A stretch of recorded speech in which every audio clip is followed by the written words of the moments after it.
और ये जो है, ये जो एरिया, यहीं पे आपका सैटेलाइट, आपका जो भी आप सामान भेजना चाह रहे हो स्पेस में, वो यहाँ पे रखते हैं। और यहाँ पे आपके सोलर पैनल्स लगे होते हैं। ये छोटे रॉकेट आपको जो अर्थ की ग्रेविटी से एग्जिट करने में मदद करते हैं। ये जो रेड कलर का दिख रहा है ये लिक्विड फ्यूल है, और ये जो व्हाइट कलर का है ये सॉलिड फ्यूल है।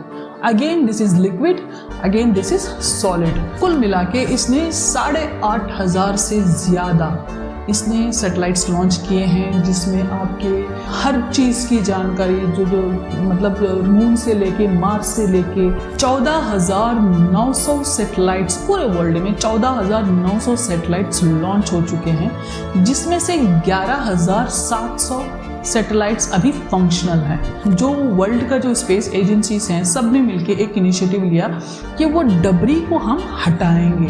And it is very important, जो पोल्यूशन हो चुका है स्पेस में उसको हटाएंगे। ये जो डबरी, ये जो कचरा घूम रहा है वो डैमेज कर सकता है, वो फंक्शनल सैटेलाइट्स को भी नॉन फंक्शनल कर सकता है।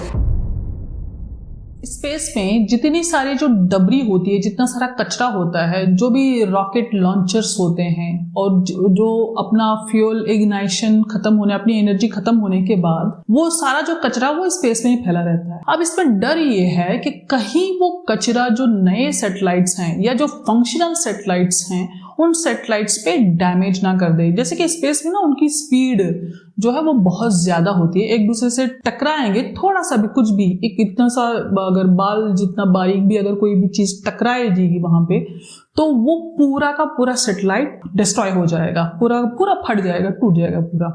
तो इसलिए वो जो सारा जो कचरा है स्पेस में, उन सारा कचरे को हटाने के लिए बहुत सारे इनिशिएटिव्स लिए गए फ्रॉम यूएसए, चाइना, रशिया और बहुत सारी कंट्रीज के जो जितने सारे जो स्पेस ऑर्गेनाइजेशंस हैं, वो वर्ल्ड के जितने सारे ऑर्गेनाइजेशंस हैं, उन्होंने बहुत सारे इनिशिएटिव्स लिए गए। लेकिन इंडिया ने अभी तक उसमें कोई इनिशिएटिव नहीं लिया गया, जबकि इंडिया के अप टू 83 जो सैटेलाइट्स हैं वो नॉन फंक्शनल हैं, वो कि स्पेस में डबरी फैलाए हुए हैं, कचरा फैलाए हुए हैं स्पेस में। 140 सैटेलाइट्स इंडिया के भी जो लॉन्च हो चुके हैं। अब यूं कहो कि वर्ल्ड के जो 14,000 से ज्यादा सैटेलाइट्स पूरे वर्ल्ड में लॉन्च हो चुके हैं, सबका अपना अपना कचरा है। 14,000 सैटेलाइट्स के जितने सारे जो फ्यूल टैंक्स थे, जितने सारे जो रॉकेट्स थे, वो सारे रॉकेट्स स्पेस में फैल रहे हैं। अब उन सारे रॉकेट्स को, वो सारे जो कचरे को निकालने के लिए एक इनिशिएटिव लिया कि चलो रोबोट्स को भेजेंगे वहां पे, रोबोट्स वहां का जो पूरा जो डबरी है, पूरा कचरा है, उसको इकट्ठा कर लेंगे। और दूसरी चीज, या तो नेट जो है ना, जाल डाल के वो सारे कचरे को हटाएंगे। अब तीसरी चीज ये है कि वो सारे कचरे को किसी ना किसी तरीके से एक बर्न प्रोग्राम करके, मतलब जलाने का एक प्रोग्राम करके वो सारे कचरे को हटा देंगे। अब यहाँ पे प्रॉब्लम ये है कि कब तक आप वहां पे कचरा डालोगे स्पेस में और कब तक आप उसको हटाओगे। तो ये जो सारी चीजें हैं बहुत ज्यादा डिफिकल्ट है। ऐसा जमीन थोड़ी है, जमीन पे जो कचरा है उसको झाड़ के साफ नहीं कर पा रहे हैं, तो स्पेस का कचरा क्या ही कर पाएंगे। तो यहाँ पे दिक्कत ये है कि उसके कचरा साफ करने के लिए आपको एक अलग व्हीकल लॉन्च करना पड़ेगा, उसमें अलग थाउजेंड्स ऑफ करोड़ उसमें लग जाएंगे। तो ये सारी चीजें बहुत ज्यादा कॉस्टली हैं, बहुत ज़्यादा मुश्किल है।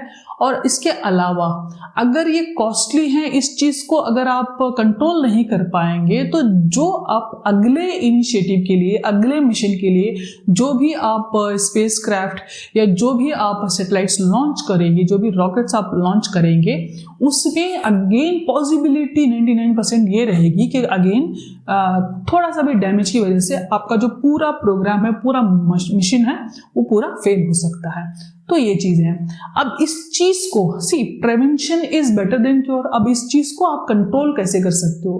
कंट्रोल करने का तरीका ये है कि जो आपका जो रॉकेट लॉन्चिंग व्हीकल है, मतलब सैटेलाइट लॉन्चिंग व्हीकल है, जो रॉकेट्स हैं जैसे कि PSLV, GSLV और जितने सारे आपके जो व्हीकल्स हैं, उस व्हीकल्स को ही रिप्लेस कर दो, उस व्हीकल्स को हटा दो। उसकी जगह पे आप एक स्पेस शटल लेके आओ। स्पेस शटल का मतलब जैसे कि बसेस नहीं होते, आपको एक स्टॉप से दूसरे स्टॉप पे ले जाके छोड़ेंगे, फिर वो वापस आपको लेके आएंगे, या वापस वो जो बस है आपको छोड़ के वापस आ जाएगी। तो उस तरह के जो स्पेस शटल है, स्पेस शटल ऐसा होता है कि जब यहाँ से इग्नाइट होके यहाँ से जब लॉन्च होगा तो वो रॉकेट की शक्ल में लॉन्च होगा और वो अब सैटेलाइट को ले जाएगा और स्पेस में वो वहाँ पे ड्रॉप करेगा, और जो सैटेलाइट है वो अपना नेविगेशन खुद कर लेगा, अपना वहाँ पे अपना जो भी उसका फ्यूल होगा उसको यूज़ करके अपने आप को नेविगेट कर लेगा, जो कि उसको सोलर पैनल लगे हुए होते हैं, तो वो तो यूजेबल होते हैं और कंटिन्यूसली उसको रिन्यूएबल होते हैं।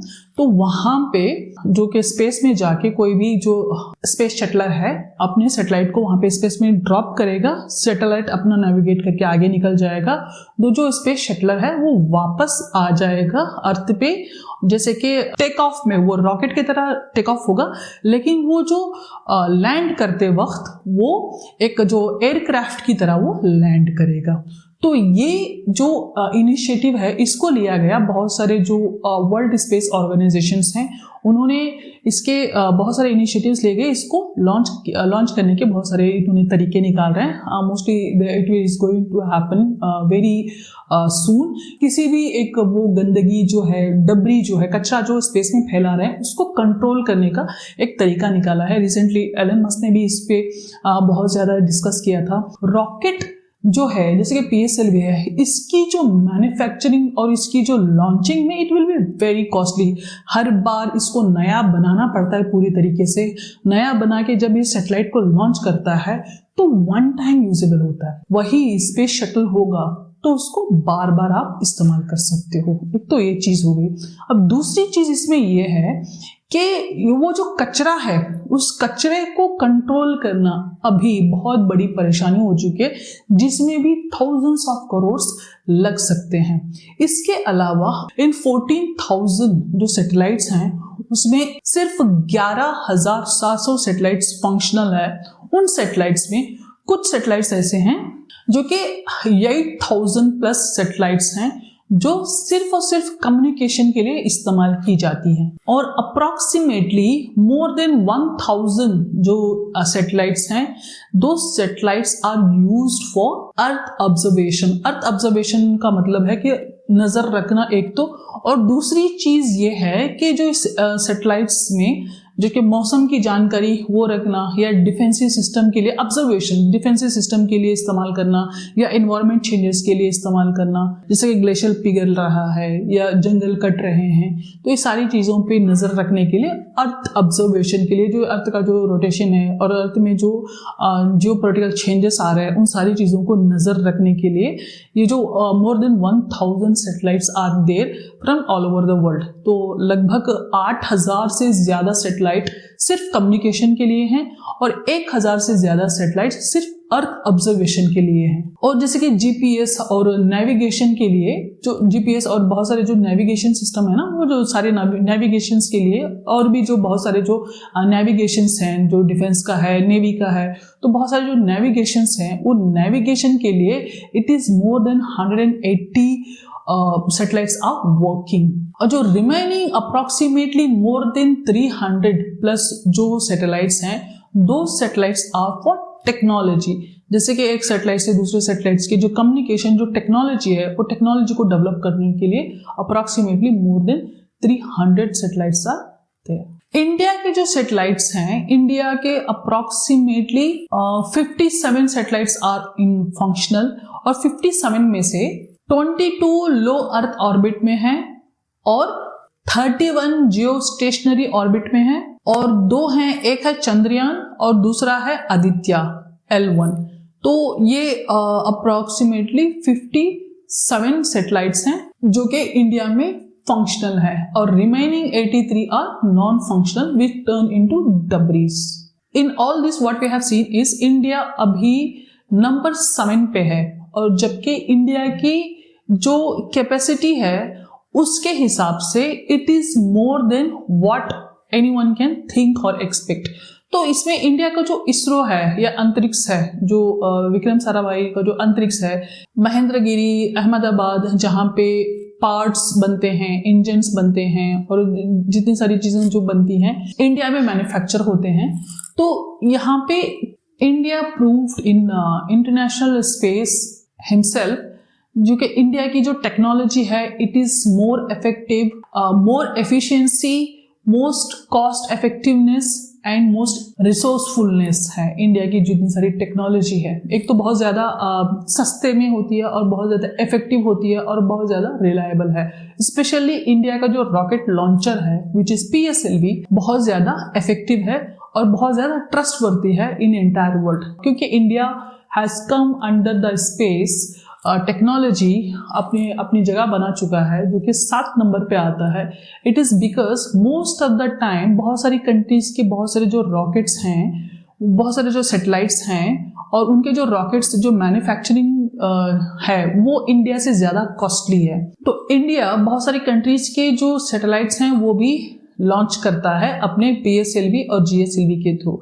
तो यहाँ पे India has made its stand, though we are suffering from so many other reasons, so many other difficulties, लेकिन स्पेस में इंडिया हैज बीन वर्किंग और इस वर्क में, इस हार्ड वर्क में India is progressing day by day.